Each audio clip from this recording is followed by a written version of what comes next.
Hello, I hope all is progressing well. Welcome to I Don't Know, We Can Talk About It, where we discuss myriads of topics reasonably civilly. My name is Kevin Dufresne. We're going to jump right into our first two topics, of course, concerning education. The first article we're bringing our conversation from concerns math and technology. Are certain technologies that are available to assist individuals with learning, particularly with math, beneficial for any student? I think having different levels of technology for students with different levels of access needs is very beneficial for any student. Potentially. The reality is, in a school, how sure can anyone be of anyone's learning level with any topic? Technology that assists with learning math can be beneficial, especially because a student might be able to learn in different ways through the technology, in a way that might not be readily available in a classroom, as well as explore to a different extent material, if in case a class teacher, professor is not providing a student with enough information to adequately explore beyond one's own immediate work. I feel as though the article points in a wonderful direction, considering a program must be already set in place that can thrive without technology. With technology, one must always consider technical situations that may arise that may hinder one from being able to use technology. Accessing technology can vary per individual. A program on the basis of technology completely may thrive, though may need a lot of safeguards to ensure students can succeed if in case anything happens to the technology available, set as a standard for use, even if inclusive of a program separate from the technology or completely integrating with the technology. I think technology, to any degree, can varyingly support students as much as be a hindrance to potentially learning, all depending on structures set in tandem with technology as well as aside from technology. The second topic concerns cell phone usage in schools. I think cell phone usage coincides with the concept of device usage, which is likely growing more popular as technology advances approach different parameters of life in general. Educationally, laptops being an original device set for particular classrooms in a secure laptop cage is a familiar standard that I am familiar with, though the standard now extends due to advancing technologies. So an individual may be able to work with the parameter of an institution differently because an institution doesn't have the responsibility over a device. Very different to have one's own device than to have a cage of devices secure every night in a secure space to ensure that, one, a school's responsibility and insurance protocols are all in connection with technology, and two, to ensure students are using the technology available through school mediums, meaning programs, software, that only allows for students to use only so much of the technology in the first place. So as to prevent a student from deterring one's own learning through whatever medium a student might find to be available as potentially more entertaining, distracting than what might be at hand, for whatever reason. A cell phone particularly can be beneficial, though I think a cell phone has a place and time, as in a professional setting, in an academic setting, especially for a learner. The integration of a cell phone in education is highly possible, though one must consider how a flexible option such as a cell phone becomes a potentially distracting device, as much as one may be helpful for myriad of reasons. Emergencies, private contacts, safety protocols. When is a cell phone useful? Where is a cell phone useful?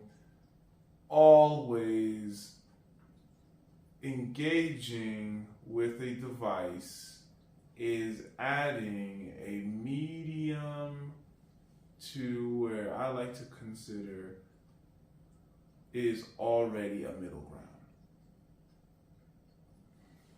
So I think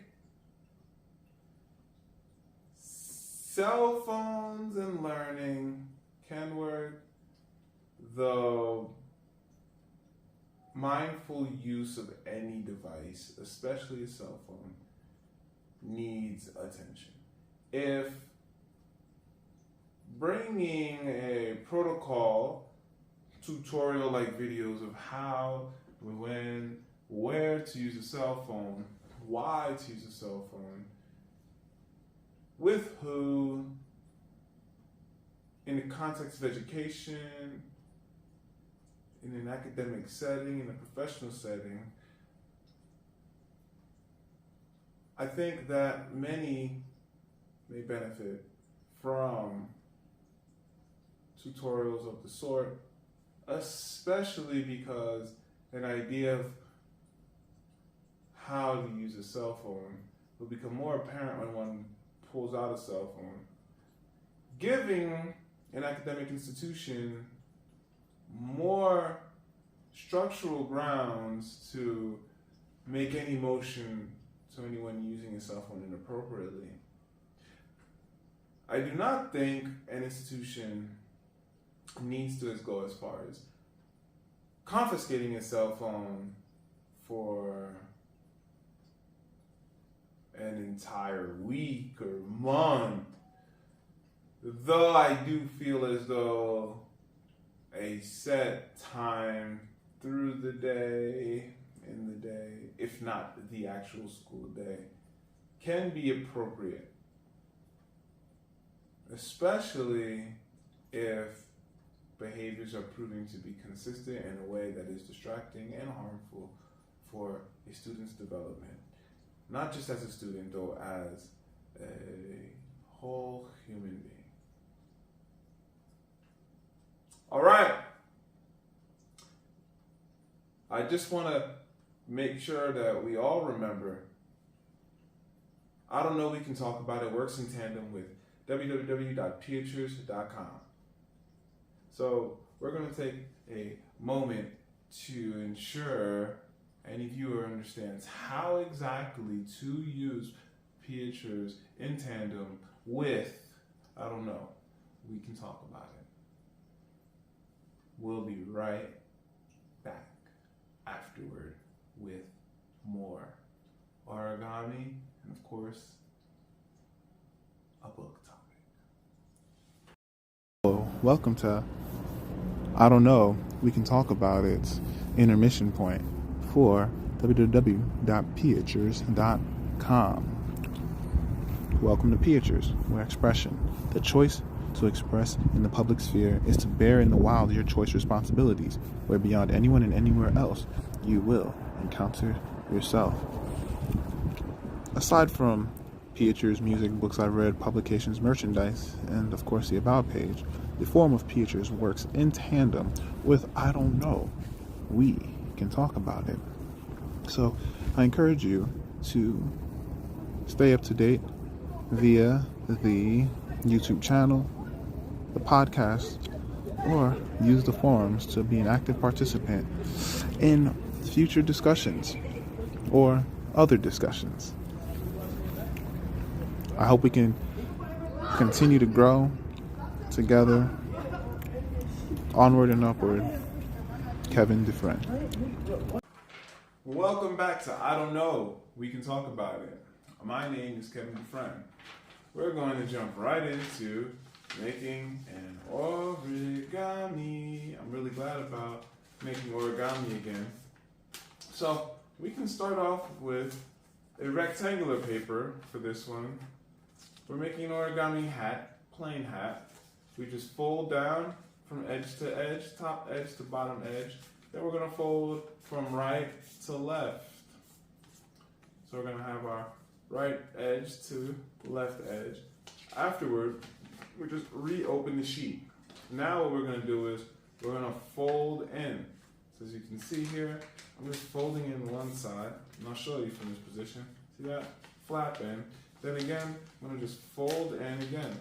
If you feel like your folds are not in alignment, just refold them and find that new alignment right in this triangle, like I'm doing right now. Nice. So now that I have my triangles, see my triangle hat here, I'm gonna fold up. So that's it. I'm just gonna take one side. I'm just gonna take that side. I'm gonna fold it up. And after I fold this up, I'm gonna take the next side, flip it around, and I'm just gonna fold it up. And there you have it. It's an origami hat, very simple to make. And if you like, you can keep it here, or you can fold in the corners and make it more of a triangle hat. So it has a rectangular base and a pyramid-like center. All right, we're going to be talking now about, of course, a topic that I really, really appreciate. Books. The Heart of Tantric Sex by Diana Richardson. I really enjoy the concepts at work with the Heart of Tantric Sex. The fusion of the concepts, Tantra, sex, Tantra, romance, I find the methods are very practical, very wonderful methods to bring about a completely new and different awareness to relationships, to sexual aspects of relationships, even more so spiritual, mental, and social aspects, all in connection, of course, independently though, with sexual parameters. I'm always trying to figure out a way to improve as a romantic life partner. So reading a book of the sort is so beneficial for my well-being and can prove quite beneficial in a relationship. I think having many different ways to have a conversation in a relationship in myriad forms on different levels can be very, very helpful.